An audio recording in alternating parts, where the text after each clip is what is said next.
કેમ છો મિત્રો, મજામાં જ હશો? તો આજે આપણી પાસે સ્વિફ્ટ ગાડી વેચવા માટે આવેલ છે. વિડીયો છેલ્લે સુધી જોજો. વિડીયોમાં બધી માહિતી આપેલ છે. સૌથી પહેલા કોઈ પણ મિત્રને પોતાના જૂના વાહનની જાહેરાત કરવી હોય તો 83 207 25 7 37 આ નંબર પર વિડીયોમાં લખેલ વિગતો મોકલવાની રહેશે. આજે આપણી પાસે સ્વિફ્ટ વીડીઆઈ ગાડી વેચવા માટે આવેલ છે. ગાડી પાવરફુલ કન્ડિશનમાં છે, ફોટાની અંદર જોઈ શકો છો.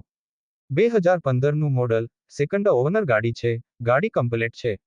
ગાડીના ટાયર પણ સારી કન્ડિશનમાં છે. ગાડીમાં સ્ક્રેચ કે ઘોબા પણ નથી. ગાડી GJ6 વડોદરા પાર્સિંગ ગાડી છે. ગાડીનો વીમો ચાલુ, ડીઝલ ગાડી. ગાડીમાં કાની પણ ફોલ્ટ જોવા નહીં મળે, એકદમ ચાલુ કન્ડિશનમાં છે. એસી ચાલુ, મ્યુઝિક સિસ્ટમ ચાલુ. ગાડીની કિંમત 3,90,000 રાખેલ છે. ખરીદવા માટે રૂબરૂ મુલાકાત કરી શકો છો. ગાડી બરોડા, ગોરવા જોવા મળશે. ખરીદવા માટે માલિકનો નંબર નીચે ડિસ્ક્રિપ્શન બોક્સમાં આપેલ છે. માલિક જોડે સંપર્ક કરી વધુ માહિતી મેળવી શકો છો. ચેનલ પર નવા હોય તો ચેનલને સબસ્ક્રાઇબ કરી દેજો, જેથી દરરોજ જૂના વાહનના વિડીયો જોવા મળે.